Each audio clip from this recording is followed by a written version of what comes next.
रामकृष्ण हरी माऊली. आता ही आषाढी वारी कालची झाली.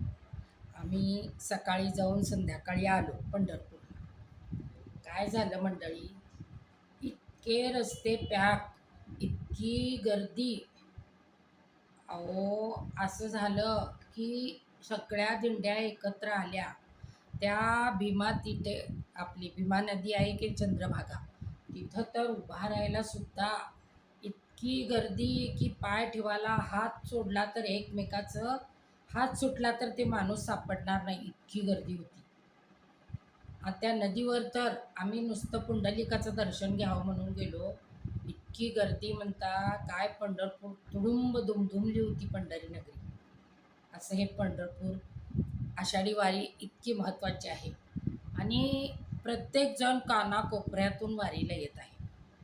आणि कसं आहे मंडळी, जे वृद्ध माणसं असतात, ज्याला होत नाही, त्यांनी ह्या वारीत जाऊ नये. तुडवलं गेलं, धक्काबुक्की झाली, किती त्रास ते. होय, आपले मनाची भावना आहे की आपण इतक्या वर्ष वारी केली, आता जायला पाहिजे. हो, जावं अवश्य, पण घरात बसून पण तुम्ही वय झालं ना, तर घरात बसून सुद्धा तुम्हाला पांडुरंग धावेलच तुमच्याकडं. कसं तर सावतामाळ्यांनी सुद्धा, का पांडुरंगाकडे सावतामाळी कधी गेला नाही, त्यानं नामस्मरण इतकं अनंत केलं की देवाला सुद्धा त्याच्याकडे यावं लागलं. मग कांदा मुळा भाजी अवघी विठाई माझी, ही सावतामाळ्यांनी म्हणलेलं आहे.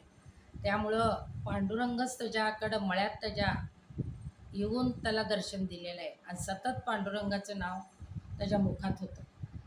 भाजी खोडत असताना, शेती करत असताना त्याला एक वेळसुद्धा त्याला पंढरीला जायला मिळालं नाही.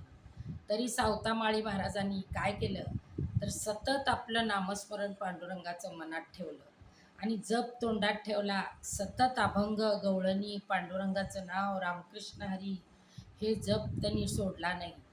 आणि तीच निष्ठा म्हणून पांडुरंग त्याच्या मळ्यात आले.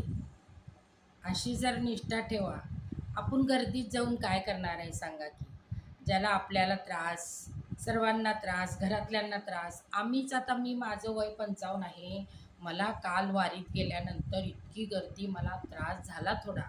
मला गर्दी सहन होईना आणि हात सोडला तर एकमेकाचा हात सोडला की माणूस लगेचच चुकते. असं ते वारीत एवढं गर्दी, गोंधळ. हे हे कसं आहे वारकरी, मी वारीबद्दल म्हणत नाही.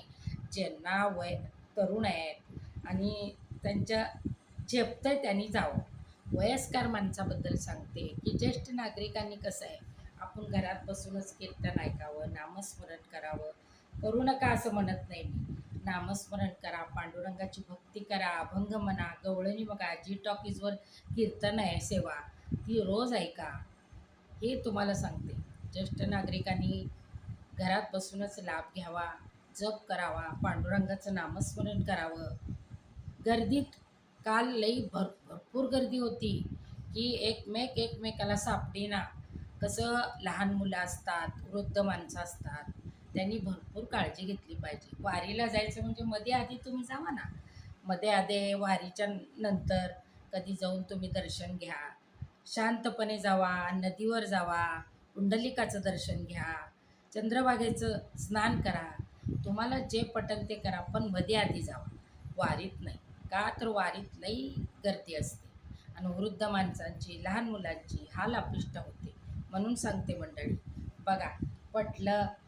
माझा व्हिडिओ कसा वाटला सांगा. धन्यवाद. माझा व्हिडिओ जर आवडला असेल तर लाईक करा, शेअर करा, सबस्क्राईब करा. धन्यवाद. नमस्कार. रामकृष्ण हरी माऊली.